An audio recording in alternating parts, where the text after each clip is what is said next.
it's all going to zero against Bitcoin. It's going up forevermore.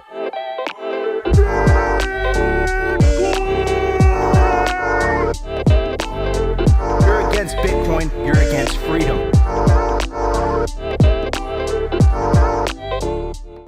Yo, welcome to another episode of Simply Bitcoin Live. We're your number one source for the peaceful Bitcoin revolution, cover breaking news, culture, manic warfare. We'll be your guide through the separation of money and state. Ladies and gentlemen, welcome to the most watched daily Bitcoin show on YouTube, Rumble, and X, or Twitter. I still like saying Twitter for some reason. Anyways, the European Central Bank, Opti's ex-girlfriend, Christine Lagarde, they're freaking the F out.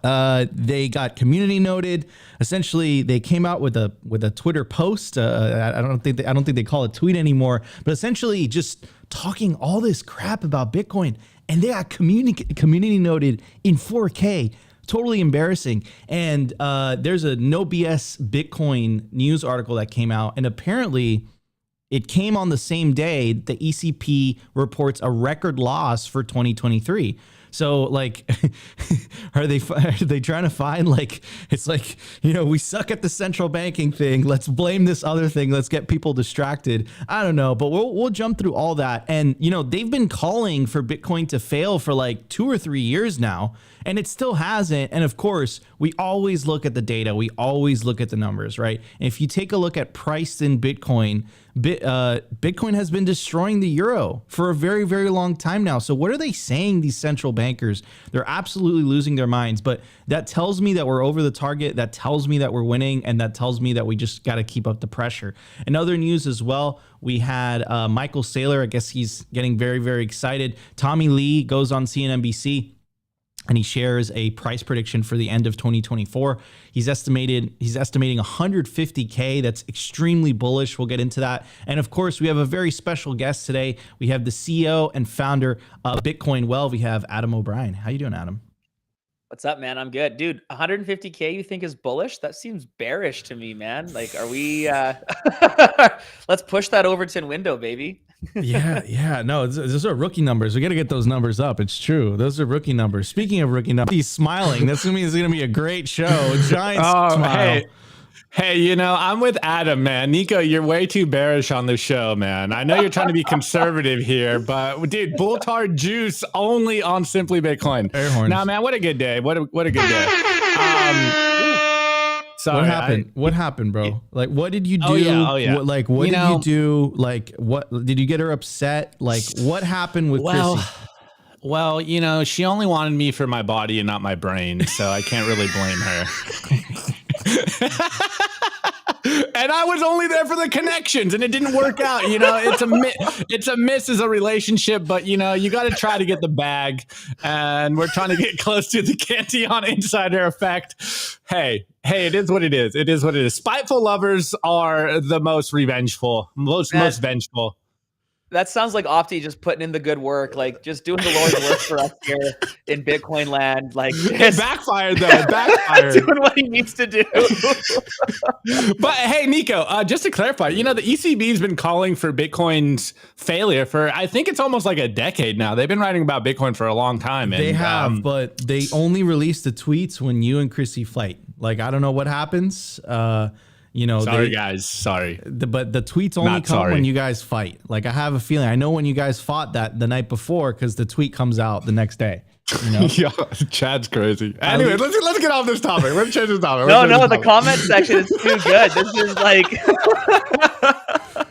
So during the culture segment, really excited. Bitcoin Well is awesome. And the reason it's awesome, guys, is because it's the first self-custody by default platform in the US. And we say this all the time, guys. If we want to win the revolution, we just get enough people taking self-custody, we'll win. And there's absolutely nothing they could do about it. And that's why it's so important. That's why, you know, we really believe that it fits with the Simply Bitcoin ethos. And we want to talk about that during the culture. Because, Adam, I feel like that's the narrow path. That's the hard path, man. That is not the easy path. So we want to talk about why it was important for you to build a self-custody platform by default, why it's important to the Bitcoin mission. because like I said, man, that's the painful path that scares some people away, but it also creates the right incentive structure, which is what you want, right? You don't want the convenience of the fiat matrix, which is like, you know, it's so it's alluring to some people, but you know, it comes with consequences, right? Yeah, man. I mean, it's a time preference game. Like when you got low time preference, and we've been talking about this a lot in the organization, about like how we capture customers, which customers are the ones that should and need to be using the platform. And we understand that today our platform's probably not for everybody. We're making a platform for Bitcoiners, and then the number of Bitcoiners we're banking on growing. And I think, I mean, maybe with the exception of you, Nico, and your bearish 150K predictions, you know, we all agree that the number of Bitcoiners is going to be growing here over the next 5, 10, 25 years. And we're excited to be a platform for Bitcoiners. Absolutely, man. And dude, and we're super, super excited to Nico, be along the journey with you guys. Go ahead. Before you move on, let's do a little sneak peek and give the people a reason to stick around. Because there is a Bitcoin. Yes, drop it, Nico. Drop it now. Okay. Yeah, all right. give them a sneak peek, dude. This is how you YouTube algo this. All right, ladies and gentlemen, we are going to be talking about the Bitcoin jackpot contest. If you go to Opti, could you pull it up, please? If you go to bitcoinwell.com/app, you guys will app/reward-points. You'll see all the details there. Redeem 210 points per entry. Enter as much as you want. Signing up and making your first transaction earns you 1,850 points. Each entry adds sats to the jackpot. And if you guys sign up before Friday, you guys put yourself in an opportunity to win yourself a Passport hardware wallet. So we're going to be talking a lot more about the Bitcoin jackpot contest. Adam told me not to call it the BJ contest, but yo, this episode's officially gonna get knocked off YouTube. Hey, man. What are you talking? I You think guys have some dirty minds. You guys have some that's dirty how Opti minds. gets back into good graces. There is by winning. Yeah, well, hey, I'll leave it at that. But Oh man. So yeah, no guys. As you can tell, Nico, we know our clientele here. We know our audience. Take action, take agency right now, and sign up and put yourself an opportunity to win some free sats and potentially a hardware wallet. And it's all self custody in the process. It's beautiful, beautiful stuff. So yeah, we're going to talk about that. Like, guys, it's going to be an exciting show. Can't wait for it. Let's jump straight into the numbers. But before we do that, I do want to give a shout out to our flagship sponsor, Bitcoin Well. It's the first self-custody platform by default in the US. It's a Canadian company that's publicly traded, established in 2013. And you definitely want to sign up now. The sign-up process is easy. It's transparent. It takes a couple seconds, 1% fee, nothing else. Recurring purchases are coming soon. The reason that we love Bitcoin Well is that it's a self-custody platform, and that perfectly aligns with the Simply Bitcoin ethos of the separation of money and state. So guys, it doesn't take very long. Go to bitcoinwell.com today. All right, everybody, let's get to the numbers. We have a lot to talk about. Let's check it out. Here we go. The Bitcoin numbers. Is your Bitcoin in cold storage really secure? Is your seed phrase really secure? Stamp Seed's do-it-yourself kit has everything you need to hammer your seed words into commercial-grade titanium plates instead of just writing them on paper. Don't store your generational wealth on paper.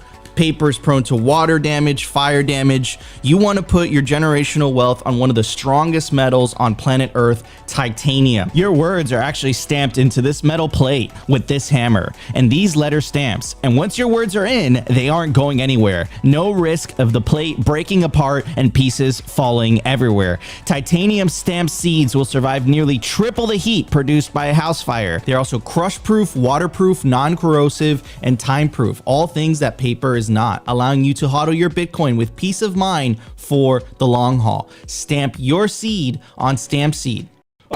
All right, ladies and gentlemen, let's jump straight into numbers. At the time of recording, the Bitcoin price is 51,570 sats per dollar, 1,939. Block height, 831,561. Blocks to halving, 8,439. Halving estimate, April 19, 2024. Total Lightning Network capacity, 4,683. Bitcoin capacity value, 241 million US dollars. Realized monetary inflation, 1.74%. The market capitalization of Bitcoin, 1.01 trillion US dollars. The Bitcoin versus gold market cap. We got to get those numbers up. That's a rookie number. We got to get that to 100% and then 150%, then 200%, and then maybe at that point, Peter Schiff will cry and change teams. Anyways, bit of a ETF update. Adam, we were talking before the show. We are going to reprice this. We are no longer going to tell you the amount of Bitcoin that BlackRock owns. We're going to reprice it in pixas. So 124, I'm going to round it up to 125,000. Yo, quickly, shout out Ultra Murals in the chat because they're the ones like that's the real MVP right there.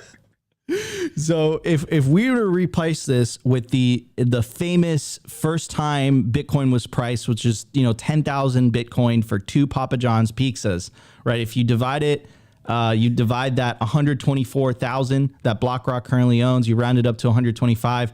That would only get BlackRock 25 Papa John's pizzas, right? So it's not very much. BlackRock's still early, and Fidelity also is rookie numbers 88,000. Okay, we'll round that up to 90,000. That's not that many pizzas. So these companies really got to get their act together because they're gonna get left behind.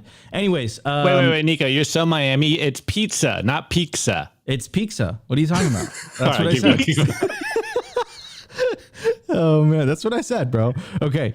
In other news, again, the Overton window, it's really important. It keeps shifting. We want to have these types of discussions on the legacy media because this is how we really wake people up, right? We have to remember that Bitcoin content creators, we make Bitcoin content for other Bitcoiners. Of course, when the number goes up, that net gets bigger and more and more people start asking questions. But really, if you want to move the envelope, it's these like mainstream podcasters or, legacy media. They're not talking about Bitcoin all day, right?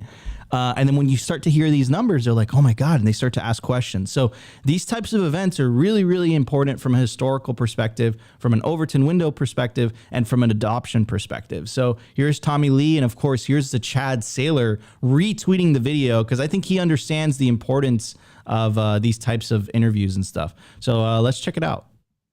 I teased Bitcoin because I have no idea. I don't know what it's trading on. Maybe, I don't know what you think it's trading on now. The ETFs, obviously, that was something. Usually it likes the Fed to ease, so you just said some positive things about that maybe for more printing. But I said, I was just throwing out a number. We're at 50. I said, what you said it might be strong for the remainder of the year. Yes. I said 75. What did you say to me? I think it's, could be as high as 150,000 this year. So double what I thought was. Yeah. 150,000, so we're tripling at this point.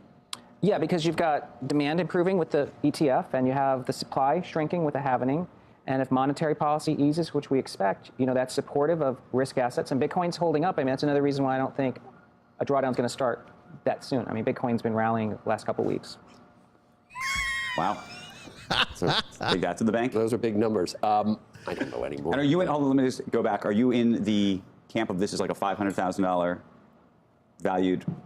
Over the next over 5 years, are you? Yeah, it is sound money, and I think it's proving to be useful. And Proving to be useful how?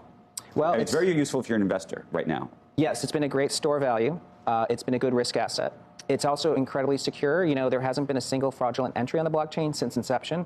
I don't think any bank can say that's true of their P&L and accounting. 6% of banking transactions are suspicious. 0% on the Bitcoin. So Sorkin's gonna have fun staying poor, bro. Like, what is this? I thought we convinced over the legacy media when BlackRock got in the game. This is unacceptable. Unacceptable. You know what pisses me off when they all say Bitcoin trades, like it's some kind of paper fiat type of legacy instrument when it's like a commodity. Like you don't say, gold trades in the ground and gold's trading. Like you say gold ETFs trade somewhere, but when you buy gold, you just say I bought gold or I bought silver or tungsten or like whatever metal, oil. But the fact that we're just still calling it trades just shows us how early we are and just how dumb people are in legacy finance. Yeah, I mean, it's such a I kind of understand where they're coming from, but at the same time, it's like, dude, it's Michael Saylor says it best, right? This is a completely different asset class, as you can't look at it like anything else. And I think that if you've spent your entire life in the fiat matrix, you're looking over at Bitcoin and you're just like, it's a stock. I could just buy it on my, Charles Schwab account, right? They don't understand that, it's a totally different asset. It's a money, but at the same time, it's a commodity, but at the same time, it's savings. It's all these things, right? I had a call with a guy yesterday, and he was asking me about the best way to day trade Bitcoin. And I was like, no, you do not day trade Bitcoin. You buy Bitcoin, you put it in cold storage, and you save it for your grandkids or for future generations. If you want to spend your Bitcoin, you just spend your Bitcoin on, the house or the trip or the renovation or the car or like whatever it is that you want to buy. And then I was thinking about it after. Bitcoin literally has like savings incentives built in. It punishes people for waiting too long and not educating themselves first. And then it doubly punishes people for spending too fast and not thinking before they spend their coins. It's like all the incentives are just wrapped up naturally and organically inside this perfect protocol. And here we are talking about where it trades and day trading it. It's like, how early are we? Yeah, dude, we're very, very early in the game, and I want to get your thoughts on the price prediction because I was saying what I expect, right? I'm expecting 100. Guys, not financial advice. We only recommend DCAing, self-custody on Simply Bitcoin. That being said, that disclosure has been made. Dude, I mean, 100K. That's what I'm expecting by the end of the year. But both of you guys are like, Nico, that's all absolutely bearish. What are you talking about? Get out of here. We got to change Simply Bitcoin's name to Simply Bearish. What are you doing? You got to get the fuck out of Miami. You're crazy. You put pineapples on your pizza. You fucking loser. What are you talking about, bro? You call it pizza. But yeah, I mean, you guys are like, no, that's bearish. You're expecting 150K by the end of the year. That's fucking crazy. That's nuts.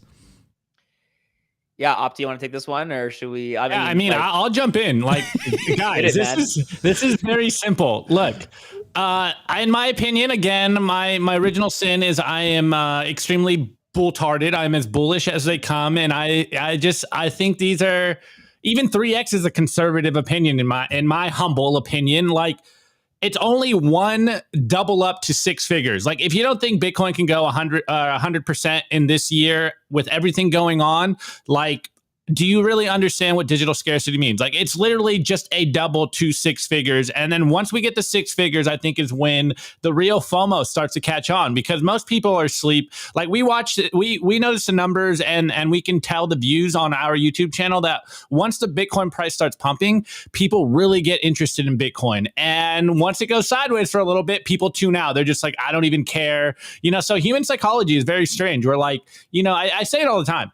If you like Bitcoin pumping from 25K to 50K, and then it goes sideways for 2 months or something, and you're not buying Bitcoin, like, why wouldn't you like Bitcoin when it's on sale? When it's at a stable price, you should like Bitcoin even more because you understand what digital scarcity really means. And so, I try not to judge human psychology because we're humans and we're hardwired a certain way. But people love when the price starts running, and that's when the FOMO starts kicking in. And I really do think that once we hit that psychological level of 100K, six-figure Bitcoin, is when people are going to really start to catch on. Of course, people will still be like, oh, we missed the boat. It ran from 50K to 100K. And we're all sitting here like, man, 100K, like, this is still the beginning. Like, this is still the start of the number going up forever. And then anyways, I want to touch on going up forever, Laura. Going up forever, Laura. Soundboard it, bro. I'd have to find it. So let me finish on the Sorkin video, because I don't think unacceptable. It's going up forever, Laura. That stare was savage. That Sorkin video, like, you can tell that I forget what his first name is, but Sorkin is really playing cover for like Wall Street and stuff, because like someone said in the chat, like, Wall Street runs on speculation. Their show Squawk is literally all about speculation and watching financial markets. And then there was a point that went around on Twitter last night, the longer video, the full extended one. And he basically said a meme of like a store of value should stay the same price forever. And then Joe Kern just like destroyed him by saying like, yeah, gold was $300 and now it's $2,000. Like, what are you even talking about? And then if you factor in the fact that they're printing obscene amounts of money, like, of course, a store of value is going to go up because it's all buying for more dollars. And so your store of value, it's just... there's so many misunderstandings in Keynesian economists that it's actually incredible that these are the people that people look up to tell them how to invest properly. It's like, look, yeah, of course, a stable store of value sounds great. Like gold's been pretty stable for like thousands of years until the Federal Reserve, or rather central banks, were created. And now you see the price starting to pump because people need a way to store their value securely into the future. So like a stable store of value doesn't necessarily mean that the price stays the same. It just means that it doesn't get debased and that you aren't losing value by holding that store of value. So, I mean, it's just absolutely incredible. And shouts out to Joe Kern. He's my favorite Bitcoin podcaster. But yeah, Nico, 100K is one double up from here. Like, I don't think that is a crazy thought. I barely even know what Kager means, right? But I think every year Bitcoin has gone up historically 150%. So I think that, I don't want to say this time's different, but I just feel like this time might be different. I feel it. I don't have any technical analysis. I'm not in a trading group. I draw some imaginary lines. When Telegram group, Opti? When Opti trading group soon. Opti And literally in your every DM. day, every day I'm just like, buy Bitcoin. It's going up. That'll be $1,000, please. No, but I mean, realistically, like a 3x from here, I don't think that is that crazy when you consider just how much Bitcoin Wall Street is scooping up. We haven't really seen the FOMO, retail FOMO. Everyone and their mother's going to be talking about Bitcoin coming up. I remember in 2017, it seemed like everyone was talking about Bitcoin. And now I'm pretty convinced that everyone has had at least one touch point on Bitcoin. I feel like the whole world, rather maybe not the whole world, but the majority of the world has heard the word Bitcoin. They've all made up their minds about Bitcoin. They all probably thought Bitcoin is dead. And once the price starts ripping, everyone's going to be talking about Bitcoin. It's going to be everywhere. Every celebrity, every financial advisor, we have every, asset manager in the world talking about Bitcoin. Everyone is going to need some exposure to Bitcoin. And I think this cycle is going to have the same kind of FOMO that we saw in 2017, but just on a larger scale. So, I mean, I know 150K seems crazy and I'll probably be wrong and you guys can make fun of me next time this year. But a 3x from here just doesn't seem crazy to me. Like I'm convinced we're going higher than 100K, like six figures. Breaking six figures, I think, is the first psychological block, and then we're gonna. I don't know. I feel like we might get a few more X's in there. But what do I know? I just stack Bitcoin and talk about Bitcoin because I think it's the best way to store value. I think it's the best. I hate using best investment possible. Guys, between all the platforms, we're almost at 400 live viewers. So if you're watching us on if you're watching us on YouTube, Twitter, or Rumble, make sure to smash that like button. Really, really helps with the algos. Adam, I want to get your take. How do you feel about this 150K price prediction? I mean, Adam, you've been here a minute, right? Do you believe in the diminishing returns narrative? What would you say to people if they told you, man, I missed the boat, it's already too late? What would you tell that person?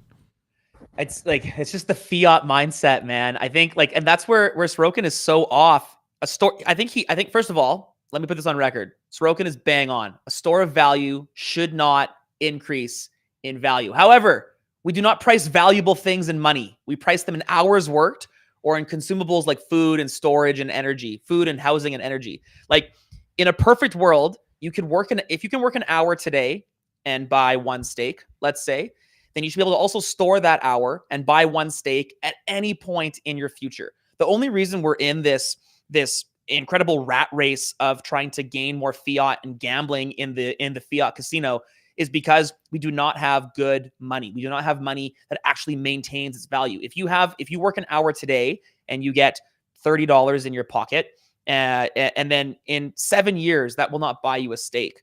In 7 years that won't put 4 liters of gas in your car. And that's the reason why stores of value exist, so that they store value. But these fiat first thinkers, they think of money as the center of the universe, when in fact the center of the universe is us humans, our energy, and our ability to create value with that energy.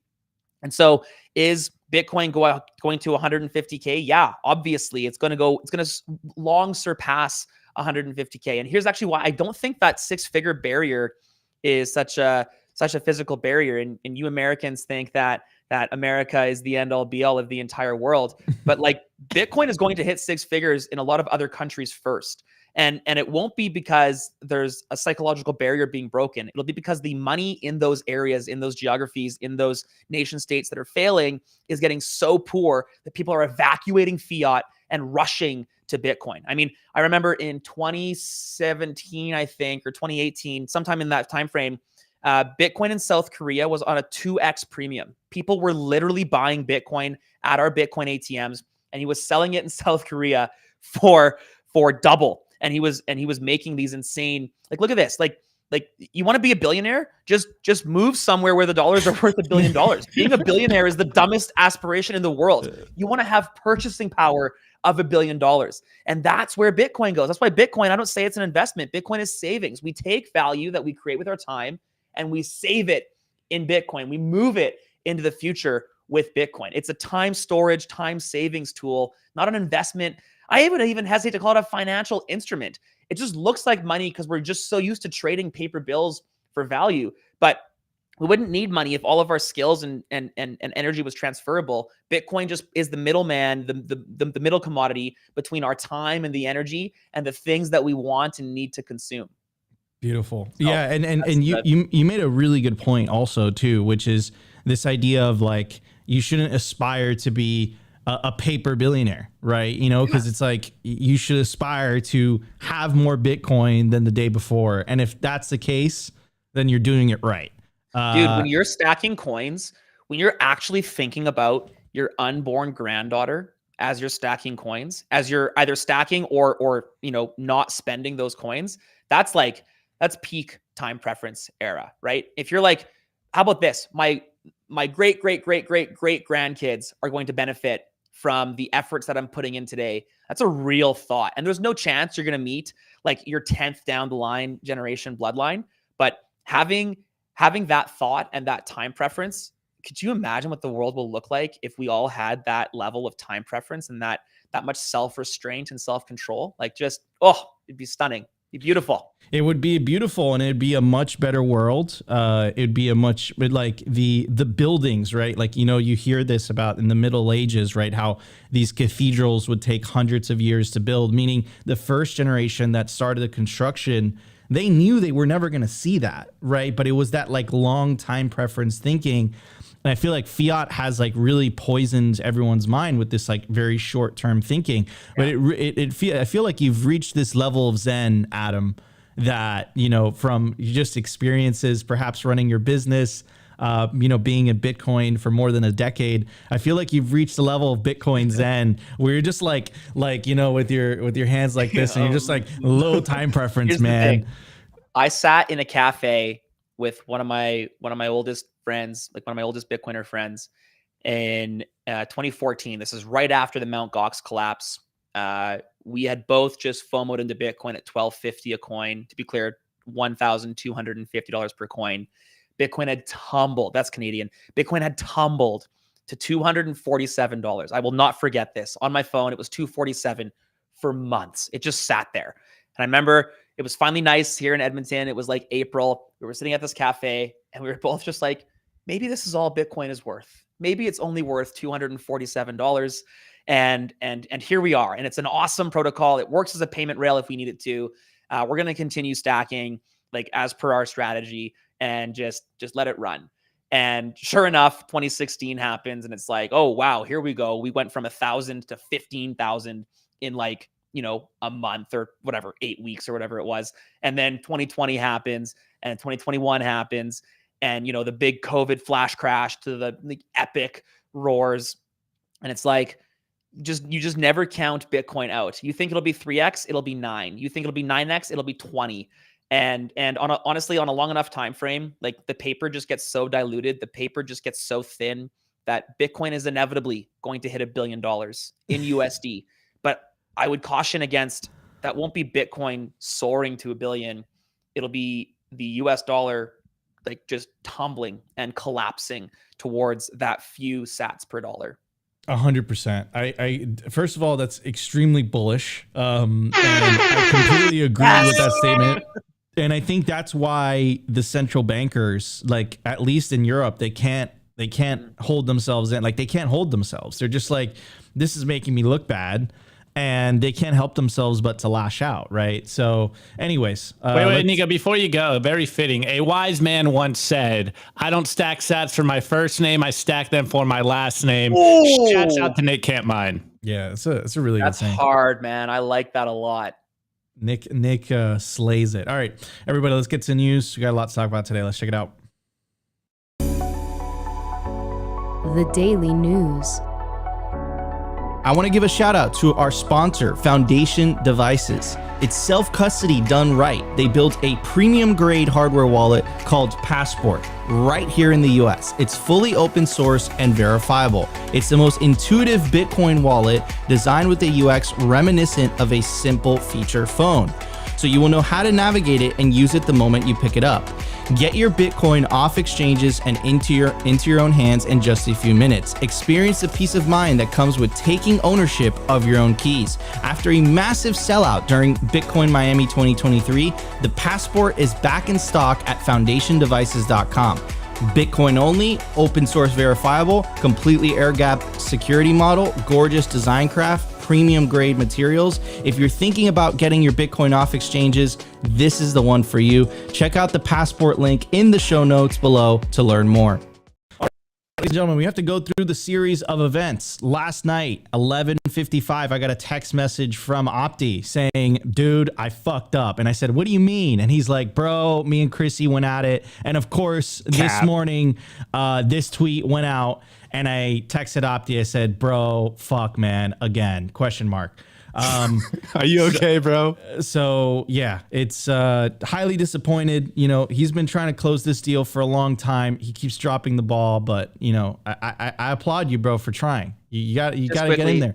Opti needs the BJ contest. And when he says BJ contest, of course, we're talking about the Bitcoin jackpot contest. If you guys don't know what we're talking about, you can check it out at bitcoinwell.com/app/reward-points and more details there. Anyways, so what am I talking about? The ECB dropped this tweet. It says Bitcoin has failed to become a global decentralized digital currency, instead failing victim to fraud and manipulation. The recent approval of an ETF doesn't change the fact that Bitcoin is costly, slow, and inconvenient, argues the ECB. And then they get fucking community noted, which is absolutely hilarious. Number one, Bitcoin is not preferable for criminals. Fiat, like euros and dollars, is. 2, Bitcoin is an open monetary protocol and a decentralized store of value. 3, the euro is losing its purchasing power against Bitcoin constantly. 4, Bitcoin is good for the environment. Dude, absolutely erect. And then, of course, Preston Pish, hodling Carla, BTC Sessions, Joe Akamoto, like, bro, like just the Bitcoin immune system just like completely swarmed and they got absolutely wrecked. This is, look, we say this is narrative trench warfare, absolutely ratioed 3.7 to 2.8. This is narrative trench warfare. We're winning. We're fighting over the hearts and minds of individuals. That's what we're fighting for, right? And this is why social media is so important. This is why you have to take agency. You have to take action, get involved, take self-custody, help your friends, your family, the people around you. Wake people the F up. It's Bitcoin or slavery, right? It's Bitcoin or central bank digital currencies. You got to wake the F up and you got to decide what type of future do you want for you and your family, right? So this is the front lines. This is what it's all about. And right, we won this fight. We absolutely wreck them. I don't know. Maybe they're so disconnected from reality that they'll try this again. But, you know, if they're smart, I would shut the fuck up. Because this community note looks bad, the comments look bad, and what they were trying to achieve with this did the exact opposite. And I feel like these 2,800 likes, I feel like half of them are bots, and then the rest are people that work at the ECB. So, and one is Opti, of course, because, you know, Chrissy. So here is the No BS Bitcoin article. It kind of covers this, and it gave another element to it, because I was just like, oh, it's just a tweet. Like, it's just these losers, these central bankers, they're just trying to remain relevant. No, but something else happened at the same time. So it says the European Central Bank today reported a record annual loss for 2023 and said further losses were likely as its aggressive interest rate hikes force it to pay out billions of euros to banks. At the same time, the bank also published another opinion piece on perceived, quote, failures of Bitcoin. So, I mean, are they projecting onto us what it is they're guilty of themselves? This is the iron law of central banker and politician projection. It never fails. And if you actually take a look at the data, on a 5-year time scale, the euro is down 92.73% compared to Bitcoin. So I don't know what, I don't know what they're thinking and what, they're referencing. But clearly, I agree with Peter St. Onge here. They're scared, right? And I love how he says it's scared. They attack Bitcoin with all the passion they used to attack gold, because they know that government control of money is their key to power. They're key to seizing unlimited amounts of the people's resources. Really good take. Here's Beautyon. Beautyon is the co-founder of Steco, and he says, leading aside that these racist Luddites did everything in their power and failed to stop Bitcoin from becoming a global decentralized digital currency, making them liars because it now manifestly is. The ECB is showing here that the EU is not only not a place for innovators to flourish, they're a place where entrepreneurs and investors should not go, since offerings like the ETF are forbidden inside its borders. The reality is that they are very scared of Bitcoin, and they are so smug and secure in their traditional positions that they have no incentive to embrace anything new. They're like government-owned and operated telephone systems refusing to embrace voice over IP. Everyone is leaving, whether you like it or not, ECB. They're heading for Skype, WhatsApp, Signal, and Bitcoin, and there is nothing you can do about it. Absolute drop mic from Beautyon, and I completely agree. And here's Nick Carter, and he says, genuinely impressed at the ECB's willingness to beclown itself by penning a seeking alpha-esque bear case, relying on references to random tier 4 news outlets and discredited papers from 2018 alleging vague manipulation.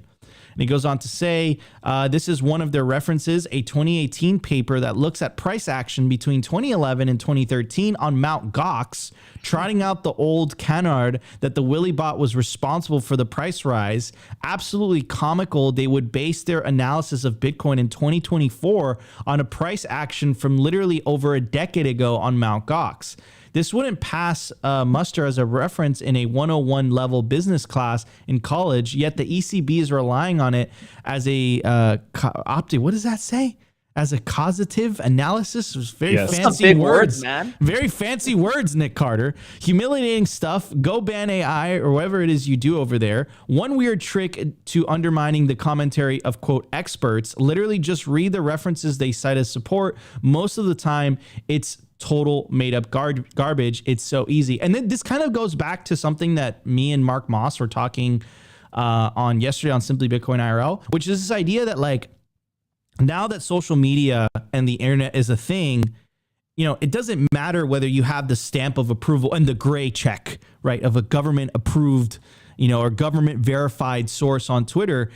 You got to post information like everybody else. And if that information is false, if that information revolves on a false narrative, you're going to get absolutely wrecked. Right. And this is the ECB getting absolutely wrecked. And now you know why they're so hell bent on censoring. Right. Like, it makes perfect sense. Now, I do have a video of Opti's Warren Opti of Christine Lagarde saying the quiet part out loud.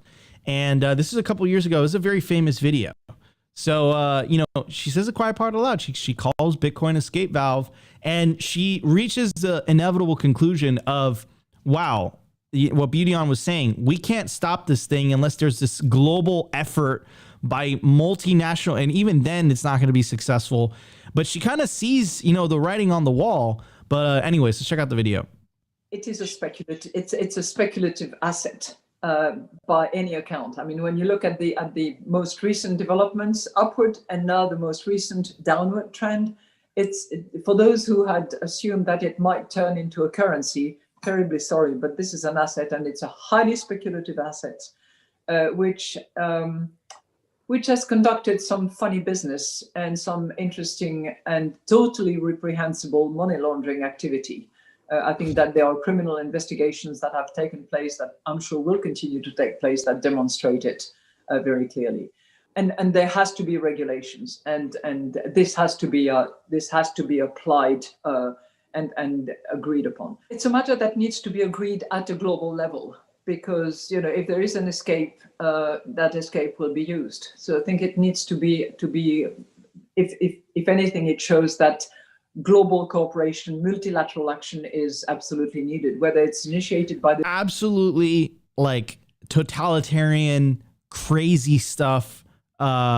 Basically, saying we have to ban this thing, funny business, talking about money laundering. Look, you know what's the theft? That your money steals from you. You know what's theft? Is the fact that Bitcoin, is outperforming the euro by the euro's down 90.73% by design. By the way, inflation is built in by design. That is the tragedy. That is the crime. And there, like the tweet, you have the head of the ECB, who's a convicted felon, I might add. I'm not making that up. Don't trust, verify. You can check it for yourself. And she's projecting onto Bitcoiners and Bitcoin what it is her system actually does every single waking moment of the day, which is steal and suck the purchasing power, the energy out of hardworking individuals in Europe. So yeah, I mean, Christine Lagarde, go pound sand. And another crazy part also is like, aren't we capitalists here? Like, don't we want the better money to win? They're like, they don't want a fair competition, right? They want the government bureaucracy. They want the government moat to protect their system, right? They don't care about competition. So, everything gets exposed. One of my favorite features, I've been going on a ramble for a while, but I'll say this and then I'll pass it on to Adam. One of my favorite features of Bitcoin is that it exposes incentives, right? It's like a feature that a lot of people don't talk enough about. But Bitcoin exposes incentives on a long enough time frame. And whether you're for Bitcoin, whether you're anti-Bitcoin, eventually it will come to the surface why you're anti-Bitcoin, why you're pro-Bitcoin. And these central bankers, right, they've tried to make it illegal. They've tried to like play the bureaucracy tips and tricks.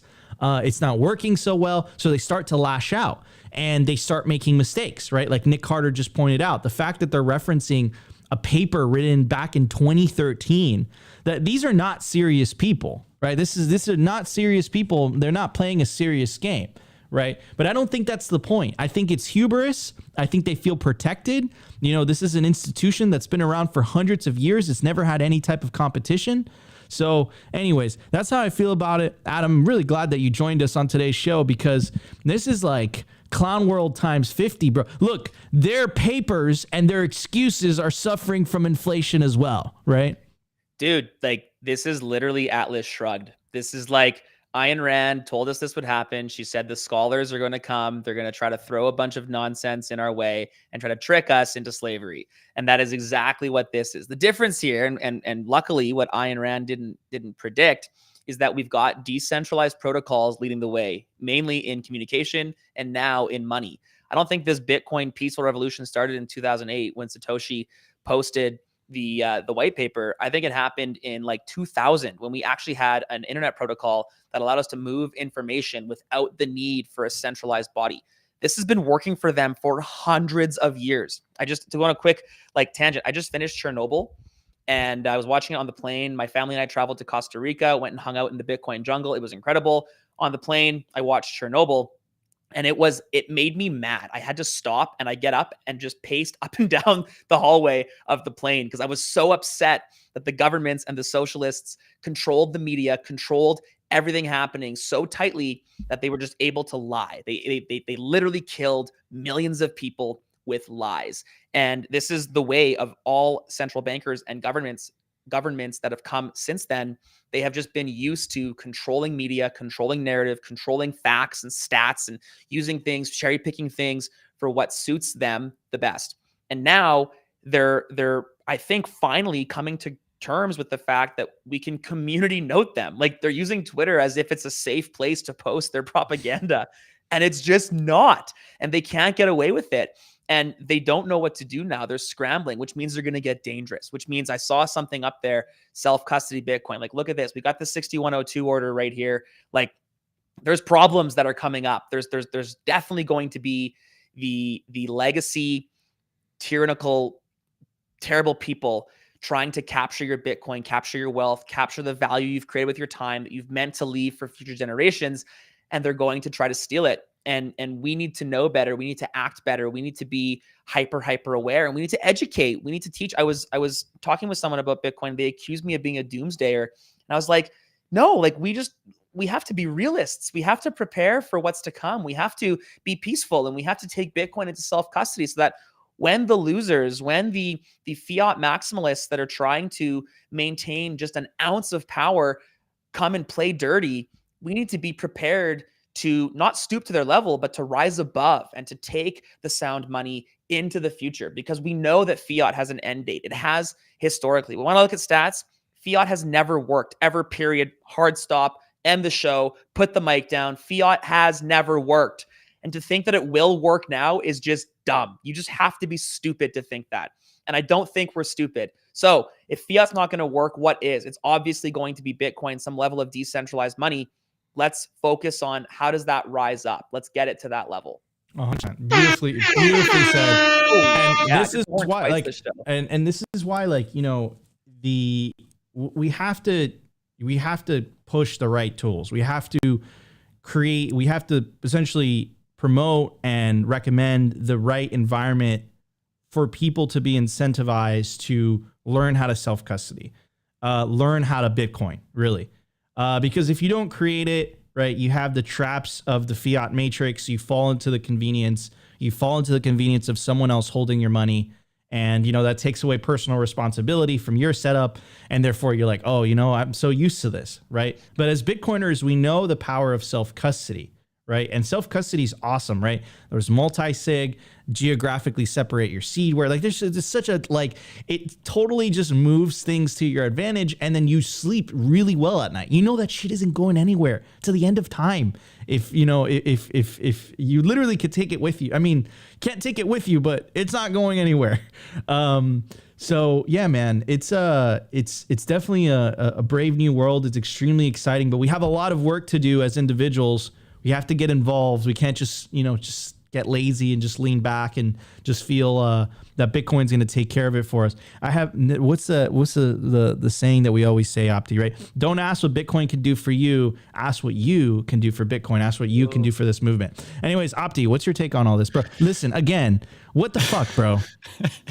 Hey, I tried, guys. I did my best. Opti's on the inside for the whole Bitcoin movement. Quit dunking on me. I did the best I could. Okay. Anyways, I absolutely love seeing the community notes. I love seeing their propaganda just fall on deaf ears. Like, I just love seeing that they're getting flat constantly for all of the garbage they spew out there. And I read that article or blog post this morning, and the projection and cope is just palpable through the whole article. It's very much like they're projecting what they do, and then they blame us Bitcoiners and Bitcoin for their problems that they created.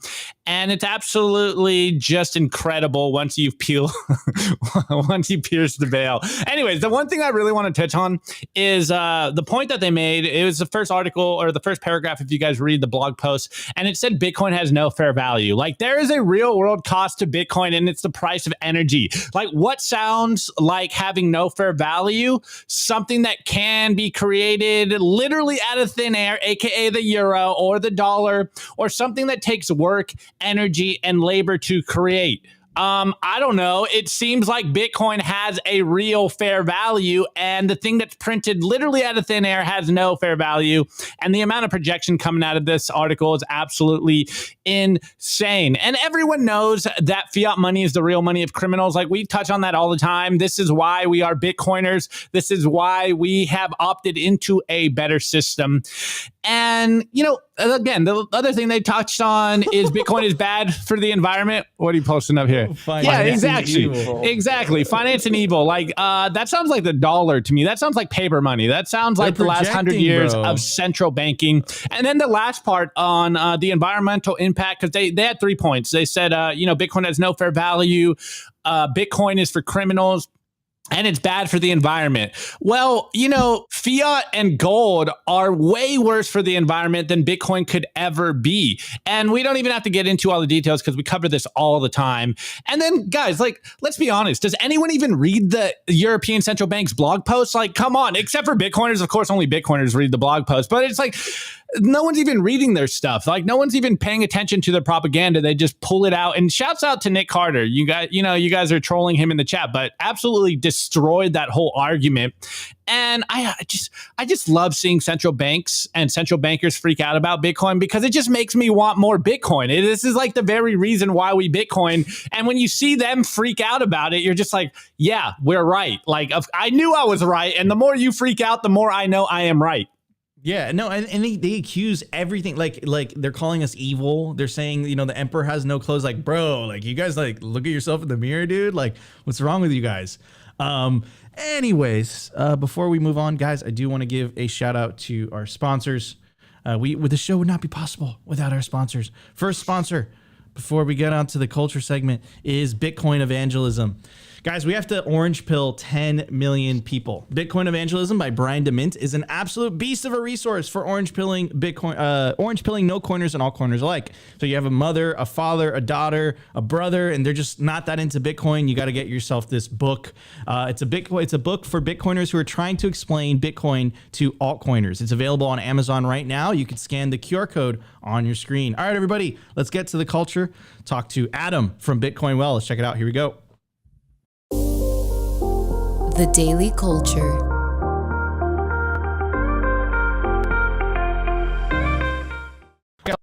Shout out to Kaboom Racks. They're the most trusted place to buy, sell, and host mining equipment. This is where I personally buy my Bitcoin mining ASICs. You can scan the QR code or check the link in the video description, and it'll take you directly to their Telegram, and where you can connect with a member of their sales team. They make purchasing their products easy and transparent, and you could also sell your mining equipment with them, access their vast network of domestic and international customers. Guys, check out Kaboom Racks today. All right, Opti, let's talk about Bitcoin Well. Let's talk about self-custody by default. And let's talk about the Bitcoin jackpot contest. We have a lot to talk about. We have a lot to unpack. So yeah, where do we start with self-custody? I'm going to start off with self-custody, man, because it's so important. Like, it's something that I feel really passionate about. It's something that I feel, and it's, you know, Opti, I think I called you that day. But essentially, I had an experience with my parents. And my parents have been holding Bitcoin as long as I have, since 2016. And, you know, the first couple of years, they think you're a psychopath. They think you're crazy. And then what happens is number go up, does its thing. And now my parents are literally saying hashtag end the Fed and all that stuff, right?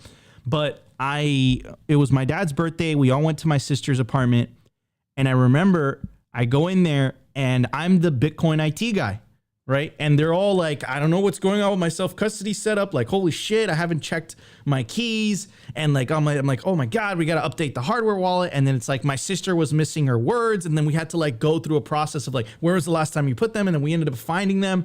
But the point that I'm trying to make is that all happened because they're used to convenience, right? They're used to these platforms where, you know, it's like you buy the Bitcoin, it just sits there and you're like, oh, this is like buying a stock. This is like Robinhood. This is like, oh, this is easy. So you have to think about incentives. And American HODL has this great phase, which is no one is better than their incentives. If you create a system, a platform where it's self-custody by default, meaning you have to take self-custody, right? It changes the incentive structure. And it might be a little bit harder. It might be a little bit more complicated, but it's actually pushing the revolution. It's pushing what it is we're looking for. We want a hyper Bitcoinized world. Then we need more individuals taking back their financial sovereignty using Bitcoin. And we're not going to create that environment unless we do the hard thing. And that's exactly what you guys did over at Bitcoin Well, Adam, with the self-custody by default. So, but it also is, to be totally transparent, it is a tough business decision, right? Because you have to willingly take the narrow path. You have to take the harder path. If there's a platform that, offers Bitcoin convenience by default, I just coined that, but I like it. I think a lot of people are going to choose Bitcoin convenience, right? And that's just kind of the reality. So what is your thinking behind this? You guys have been around for since 2013. What's your thinking? What's your logic? Yeah, man, it's mission driven. Like you don't get a seat at the big table by scamming people, and you don't get to call yourself a Bitcoiner if you don't embody Bitcoin principles. And I think that we need more people that get used to self-custody, because the incentive is Bitcoin. Like I think I said this earlier today, Bitcoin punishes you for waiting to educate yourself in whatever way. Either you wait too long before buying your first sat, either you don't take your coins off of a custodial platform and they disappear, or they get 6102'd or something to that effect, where the incentives in Bitcoin are to educate properly, because if you lose your seed phrase, that's also a punishment for not getting educated well enough. And we're talking about incentives. We need, if we just run through with a bunch of custodial platforms and hope people self-custody, we get more people thinking they can day trade Bitcoin, more people ignoring the fact that Bitcoin is not for them. It's for their last name, not their first name. I love that statement. That's so good. You don't get last name Bitcoin in someone else's wallet. Just like we all know not to put our sexy photos on the cloud because the guys at Apple or Google are just going to look at them. We need to know not to put our sexy money on the cloud either. And you can only do that by taking self-custody. And if you give people two options, one is hard and one is easy, even if it's hard and good and easy and bad, they're going to take easy. The human condition is too ingrained in us. We are too susceptible to our high time preference, short-term thinking. And so the thought process here is, we know it's a small market right now. We know that the amount of people in the USA that are comfortable taking self-custody, we know it's a small market, but we are absolutely banking on the fact that they resonate so hard with our mission to enable independence that they're going to be the ones shouting from the rooftops, you've got to take Bitcoin into self-custody. And again, when faced with two options, eventually the options turn, and hard and good becomes more important with a loud enough megaphone, with enough people behind us. We cannot do this mission on our own. That's part of the reason. I mean, Nico, when we met, what was it, almost a year ago now, we had a long conversation about why self-custody is so important, and why that by default, you actually just can't leave coins on the platform. There's not even a spot in our user interface that has a Bitcoin balance on the platform ever, because you cannot leave coins on the platform. It is self-custody only. That's it. That's the only option. It's just withdraw coins on the blockchain. We call it real Bitcoin. If you're not buying Bitcoin on the blockchain, it's just not real. And so I think that that's part of the reason we want and we love this partnership so much, is because your ethos, to decouple money and state, that only happens if coins, money is in your control. And so it's not easy, but I don't think good things were ever easy. And I do think that Bitcoin is a good thing. Our mission to enable independence is a good thing, and it's going to be tough, but we're here and we're doing it. And I think we're going to be living proof that taking the high road to self-custody is the right low time preference play. And that's what we're banking on. 100%. It's the narrow path. It's the harder path. But if you I don't want to say force, but if you incentivize, right, where, they go to Bitcoin Well and you incentivize, you create this situation where it's I have to learn this thing. people are going to do it. Boom. Right. Yeah, man. And that's, go ahead. And that's like when we started. So we launched this platform in Canada in late 2022. And we set out, we were just going to be the cheapest. And we knew it was going to be harder, but we were the cheapest. And then we found interesting ways to innovate that a custodial platform literally couldn't even do, because a custodial platform, you have to realize, one, they hold your money, and that's just sucks. But two, it's very like you have to fund a balance before you can buy coins. And so finding ways to eliminate the steps, finding ways to make it actually a better experience. Like in Canada, because of some of the payment rails that we have, you don't even have to log into the platform to buy Bitcoin. You just send an e-transfer and Bitcoin is sent on the blockchain to your wallet. Like boom, just like that. Unfortunately, the US payment rails aren't as good, but we'll get there. Like I am so confident. We are so mission driven. Every single decision we make is, does this enable more or less independence? And if the answer is less, it's scrapped. I don't care what it is. It could be $1 billion idea. It's scrapped. We have a low time preference that it demands that we enable independence. And like self-custody Bitcoin is just, it's just the only answer. There's literally no other way. You're tricking yourself otherwise. 100%. I 100% agree with that statement. Self-custody is the revolution. Self-custody is the innovation. Self-custody is what changes things, right? The reason that they got away with the 6102 order was because of the physical characteristics of gold. That led to the centralization of the custody of gold. That led to a honeypot for the government just to knock on a handful of banks and say, hey, that gold is mine now. Imagine millions upon millions of individuals holding their own keys. That's why Christine Lagarde is freaking out. That's why the ECB is freaking out the way they are, because they can't, in their head, they're like, holy, we can't make this thing go away. Right. And that's why they're freaking out. That's why Elizabeth Warren, has those totalitarian slips, and she's like, we have to kill this thing. That's why it fundamentally changes the whole relationship between the state and the individual.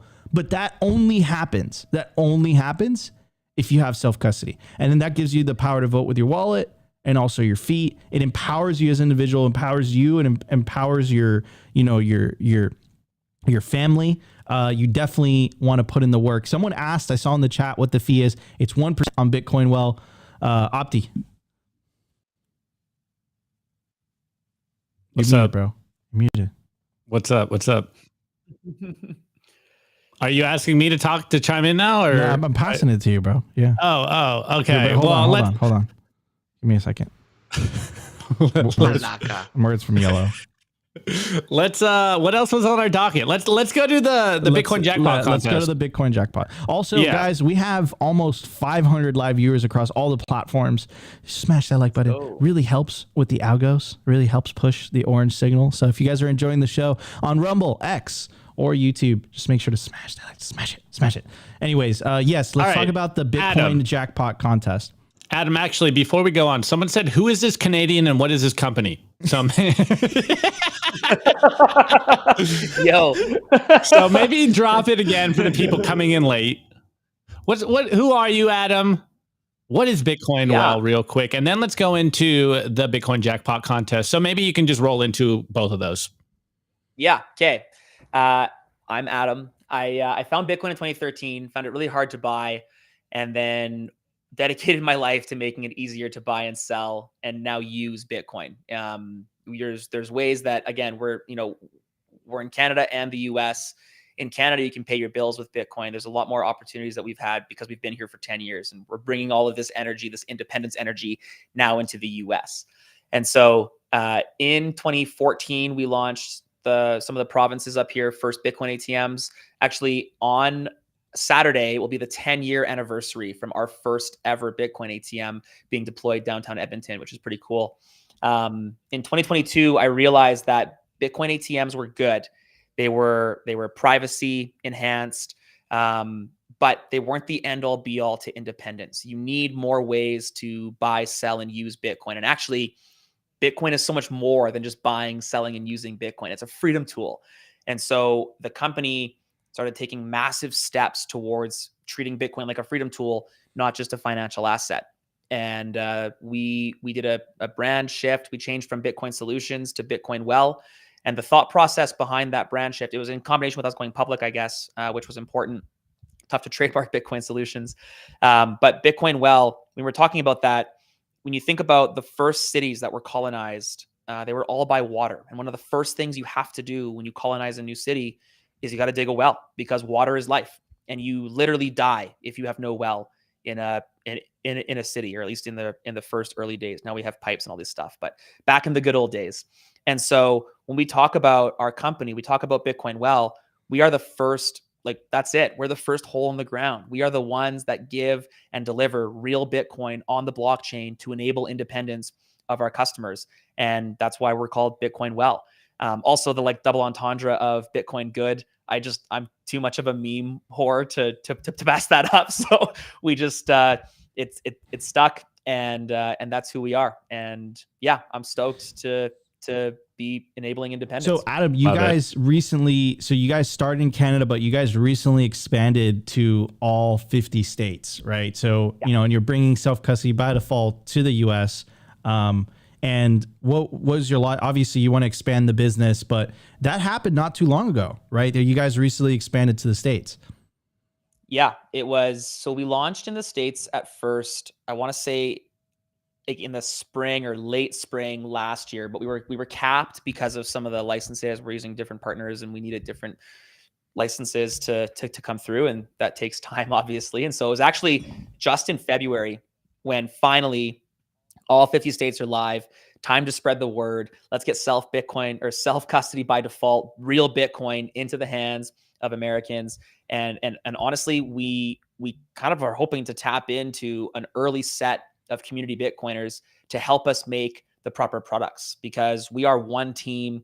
You know, I'm obviously one guy. We've got an incredible product and development and operations team at hand, but it takes a village to raise children. And I've got 4 like human children, and I've got 1 corporate child, and this is it. And it takes a village, and we want to grow this thing to maximum independence territory. We're building a Bitcoin super company, and we just need the community to help us do that. And so we need people using the platform. We need people finding what they don't like about the platform, telling us, being loud, be savage. I've got thick skin. When you've been in Bitcoin for 10 years, you got enough people calling you crazy and delusional and corrupt. I've been called some absolutely heinous names. Nothing anyone will ever tell me will hurt my feelings. So you can just like rip the platform apart, be super rude, tell me what needs to be better. And like, you'd be damn sure we're going to fix it, because we are so mission driven on enabling independence that anything short of maximum independence for the entire world, like that's the mission. It is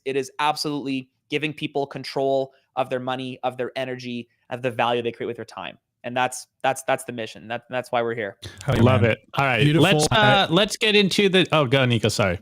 Yeah. And that leads me to because guys, you know, we understand, right? Incentives are important. And that leads me to the Bitcoin jackpot contest, right? So Adam, what is the Bitcoin jackpot contest? You guys are giving away some Satoshis. You guys are giving away some Bitcoin hardware.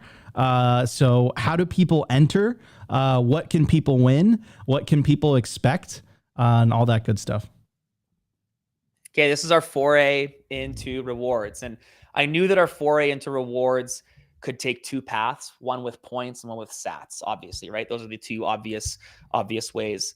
Funny enough, in this instance, because our margins are so low, we have so little profit at the end of a transaction, sats just weren't maximum independence enabling. And so what we are going to be doing is we're building out a pretty robust point system, which of course you'll be able to redeem points for sats. That's obviously going to be possible, but your points will go further if you're buying proper Bitcoin merch. And that's what we're looking to do. So we're starting with this contest. We're calling it the Bitcoin Jackpot Contest. And effectively you redeem your points. So you earn points by signing up, you earn points by referring friends, and by using the platform.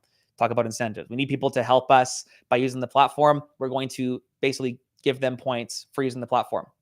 And then with those points, you redeem them for entries into the Bitcoin Jackpot Contest.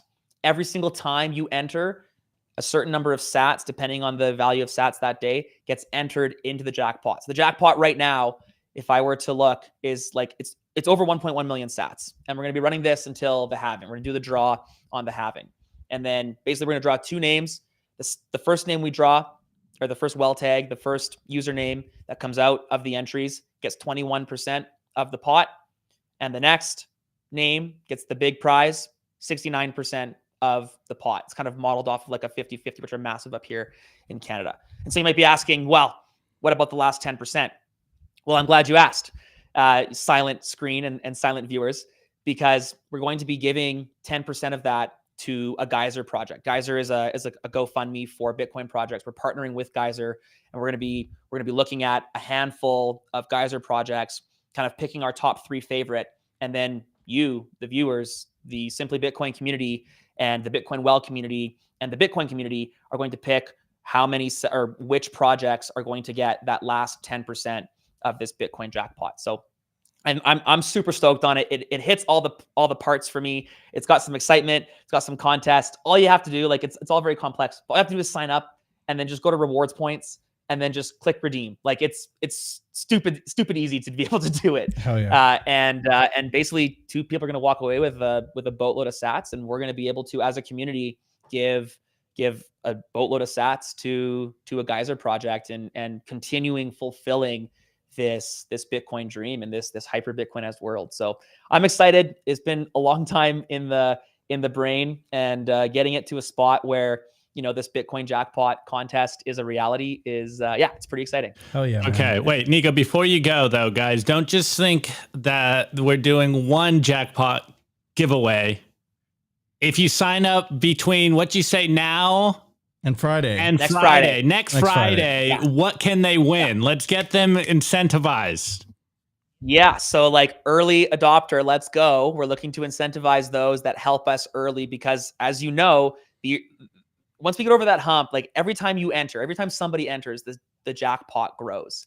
And so how do we get the jackpot to grow off the start? Well, if you enter between now and next Friday, one person that enters is going to win a passport, which we hear about every single day on Simply Bitcoin. It's like the #1 self-custody tool is a solid hardware wallet. It just made sense. So if you've been hearing about Passport, your stack doesn't merit it quite yet, or funds are tight, you're just hell-bent on stacking sats, that's good. Bitcoin Well, if you enter the contest, so literally you get entered for a draw to win up to 69% of the Bitcoin jackpot. And there's this, like, between now and next Friday, someone who enters is going to be taking a passport. So super excited this is Bitcoin focus, guys. This is Bitcoin. This is Bitcoin era. This is the Bitcoin era. Our kids, our grandkids are going to look at us and be like, wow, you grew up and had a part of building the Bitcoin community. And this is a very, very small piece of that. So I'm looking forward to seeing people enter and sign up. I think, like, already I've kind of been checking. There's been, like, I think over 100 signups. So there's sats entering the jackpot. I'm stoked. Enter and let's go. Hell yeah. Guys, Wait, Nico, sorry. I'm cutting you off one more time. Adam, just to be clear here, the jackpot as of today is only 1.1 million sats, but if it grows, you're going to get a percentage of the total jackpot here. Yeah. So if it's 10 million sats, 21 million sats. Dude, if we get this thing to 10 million sats, this jackpot, that would be amazing. I would love, that's 6.9 million sats going to the winner. That's incredible. I would love to see, especially let's go. Let's get this community driving, enter the contest. It's literally free to enter. Sign up and you get entries, or you get points, which you can enter with. Refer your friends, you get points and you can enter with. We are hyper aligned on what's good here. We want self-custody. We want to enable independence.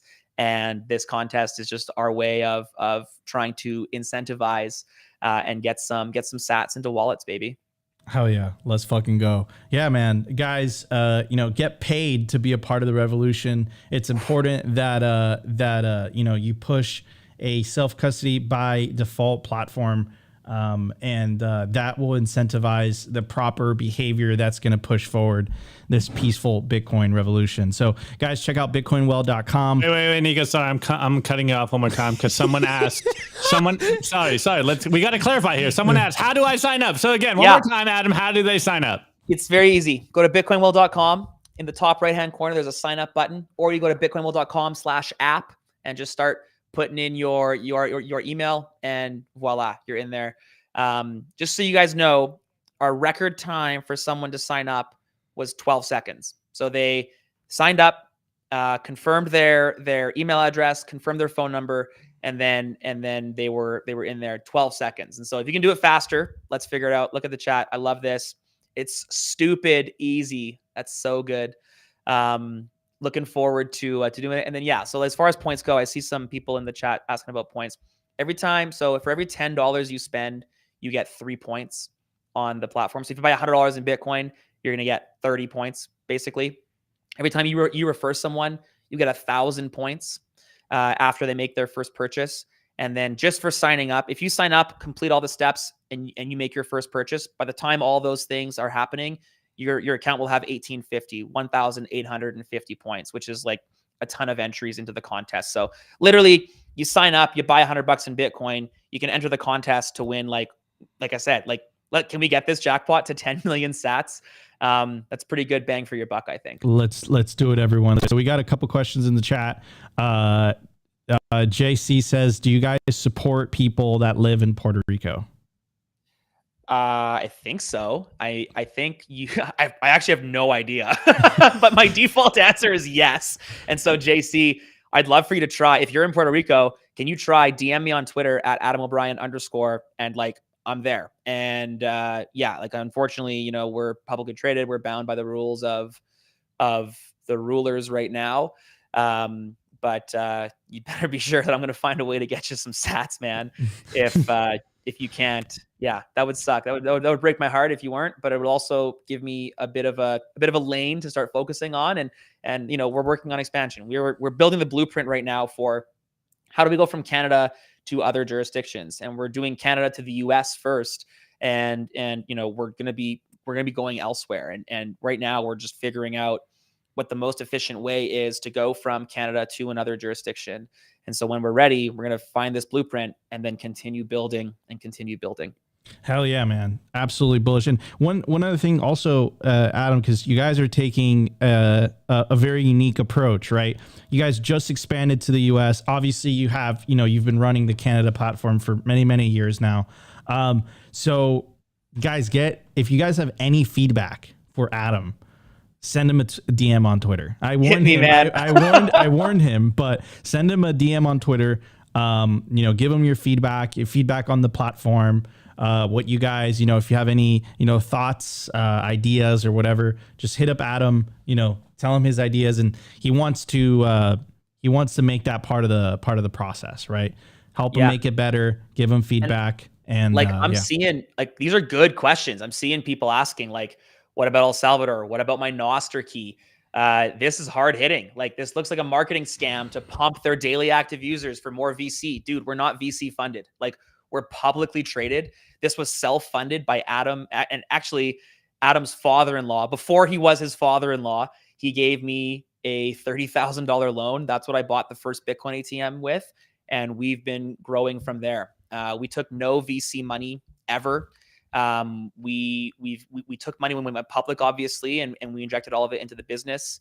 This is not some kind of marketing scam. We got low time preference truly here to enable independence. This is mission driven, and you can believe me or not, I suppose, but you look at some of the sacrifices that we make, that I personally make to make this business a reality and to make these products a reality.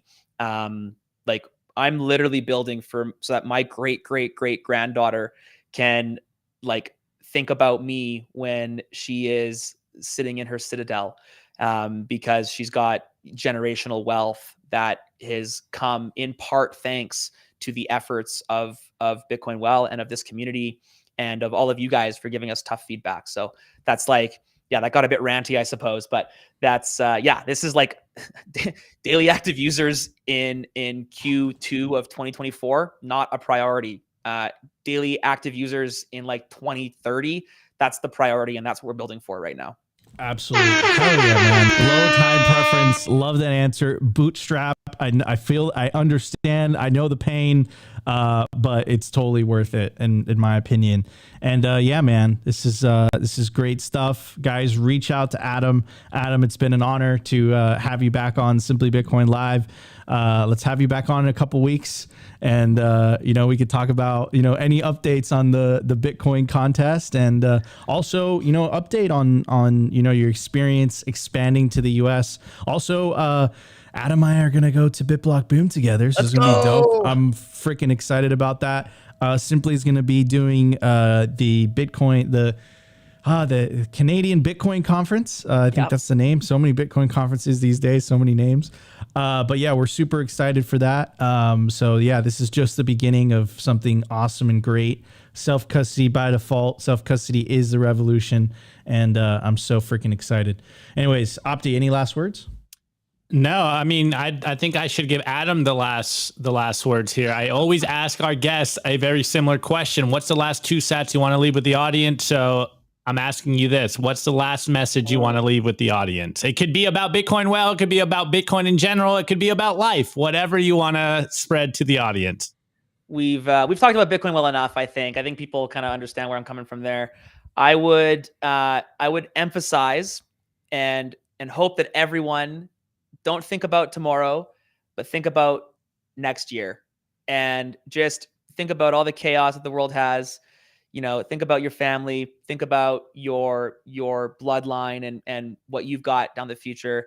What do you want that to look like next year? And then just start working towards that today. Just hit it. Let's get some low time preference. Let's go.